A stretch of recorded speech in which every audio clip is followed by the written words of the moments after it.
Hello and welcome to another World Trigger Explained. I'm your commentator, the Anime Outlook, and with me today I have my assistant who loves to talk about World Trigger with me. Welcome, Rajan Maru. Very nice. Now today we have an interesting topic, don't we, Rajan Maru? Yes, indeed.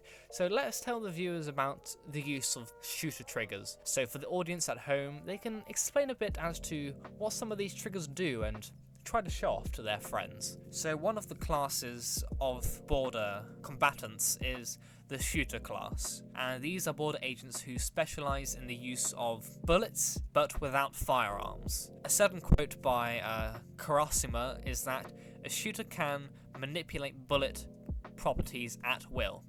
Power, range, speed. You can adjust these three parameters in every attack.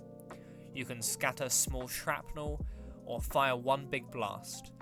The drawback is all that manipulation takes time and you have to account for accuracy as well. So shooter triggers are bullets that you can control in basically all aspects, and the people that use them are shooter combatants, and they are specialized in middle-range combat and have an emphasis on controlling the enemy's position more than anything. And shooters fire these bullets without summoning any weapon, but by creating constructs known as Trion cubes, which they then divide into multiple parts or shoot whole. But the more bullets that are fired at once, the lower their individual power will be. So let's look at, let's say, Mystery Squad A. This squad seems to be all equipped with the Asteroid Trigger.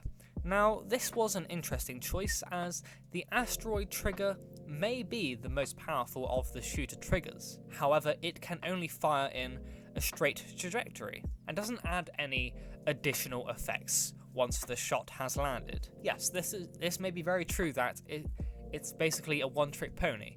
However, due to it being a much simpler trigger, it allows for more firepower, meaning that if it does hit you, you'll be feeling it the next morning. However, what I see from this squad who's using all and only asteroid triggers is that their real goal for this, let's say, pretend rank wars, is to probably use the asteroid triggers to, let's say, distract teams and create confusion during the battle for an attacker to close in and take them out with their sword. Or another way is that if you wait for the other team to be in a battle with, let's say, Mystery Squad B, which I'll talk about later, Mystery Squad A can use the firepower of the asteroid trigger to hit the enemy from behind and deal some actual real damage. However, just for any, let's say, wary viewers, these triggers do have a safety system in place. So when used in the field,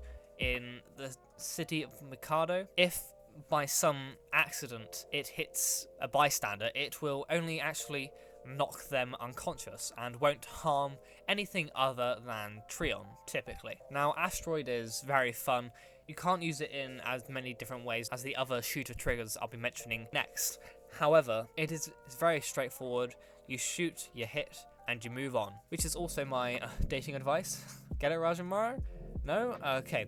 Now, moving on to Mystery Squad B, they are using an interesting combination of Meteor and Viper triggers. So let's start with the one I particularly like to use, and that is Meteor. Now, what do you think of when I say Meteor?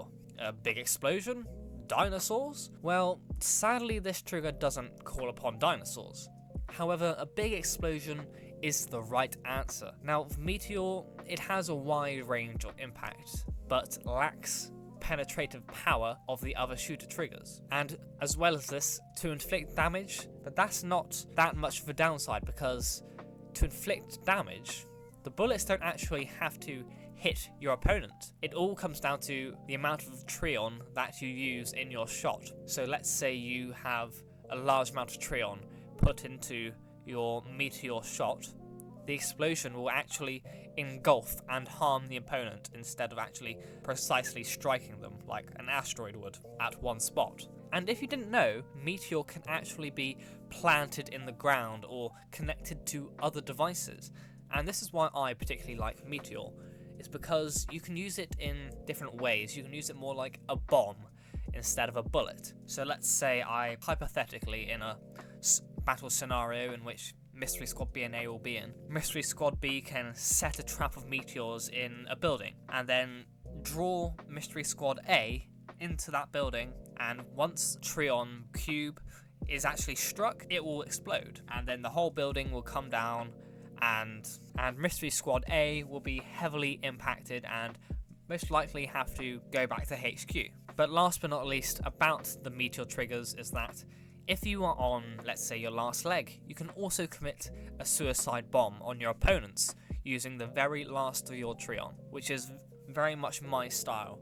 If I'm going to go out and battle, I'm taking you with me. But overall, I like Meteor because there are a huge multitude of ways to use it. However, there is a downside because, as I said previously, if the Trion Cube is touched or shot, it will trigger off. So if an opponent shoots your Meteor whilst you have it over your head like Chica does in the story, the trigger will detonate on the user, causing self-inflicted damage. So when using Meteor, you must be careful how to use it, otherwise you'll cause unwanted injuries. Now going on to the next shooter trigger in our arsenal. However, before that, I would like to ask you to please subscribe and like and comment as well. And as well as that, at 1,000 subscribers, I'll be doing a World Trigger tier list, as said in previous videos. And I must say thank you for the roughly 800 subscribers that I'm at now. Now back to shooter triggers. Shooter trigger number 3, used by Mystery Squad B. Oh god, I'm a poet. Now moving on to Mystery Squad B and their Viper triggers.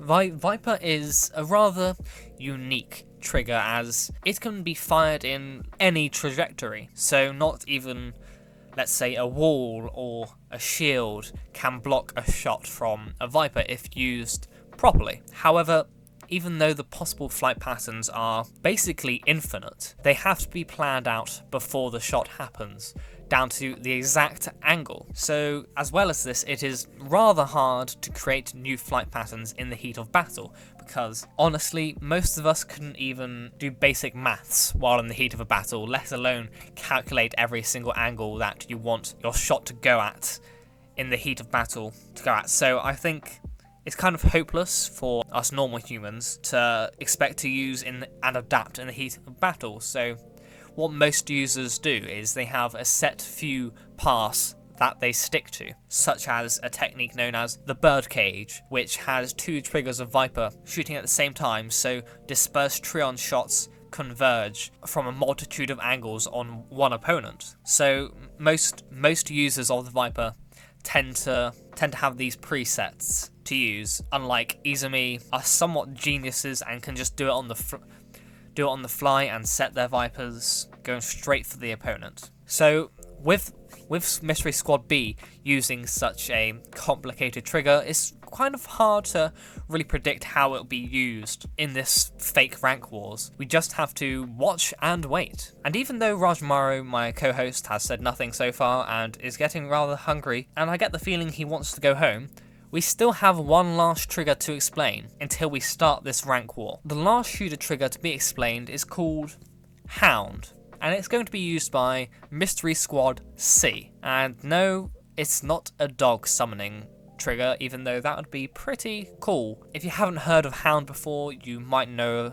its other name, which is also Guided Bullet. And this trigger has 2 main settings, one called Detection Guiding, and another called Visual Guidance. So let's go through this one by one. Detection Guidance has the bullets home in on a singular Trion body, and Visual Guidance follows the user's line of sight. So when thinking of the latter, Visual Guidance, it's more accurate because you're guiding it with your eyes. However, Detection Guidance is useful against, let's say, invisible opponents, because it tracks Trion bodies and you don't have to waste your time controlling it and not being aware of what's behind you. That is kind of the upside to Detection Guidance, because it just shoots and follows the Trion signature. Rather than Visual Guidance, you have to keep your eye on your opponent at all times if you want the Hound bullets to actually hit your opponent. But Hound has some special characteristics in the sense that you can adjust the trajectory in which Hound will curve towards its target, and this is all calculated through percentages. So when you're at 0%, your Hound bullets will travel in a complete straight line, but at 100%, all the Hound bullets will hit the exact same spot, although that will make it much easier to defend against. So if you're doing somewhat a 50%, you have a slight curvature path of your bullets aimed at a varied area instead of just a specific spot at the 100% and the straight line at 0%. However, Hound is typically used to create diversions or put pressure on your opponents, very similarly to Asteroid. It's also useful to whittle down the defenses of your enemy, as the thing about Hound is if you set it at 100%, let's say, it's always going to hit your opponent. So you can repetitively strike your opponent with Hound to make them use up their Treon reserves, and then once they're low, they have no other choice but to go back to HQ. As well as this, there are so many other imaginative ways to fight with such a useful trigger, but I'm not going to go into explaining more than what's utterly necessary. Now, these are all the basic and main components of shooter triggers, and I'd like to thank my co-host who... he's already gone home, but I'd like to thank Rajamaru for making a guest appearance in my video, and for helping me explain to you guys what shooter triggers are, and how they can be used. Now please like and subscribe for future trigger explanations, and I thank you all for watching, and I love you all. Goodbye.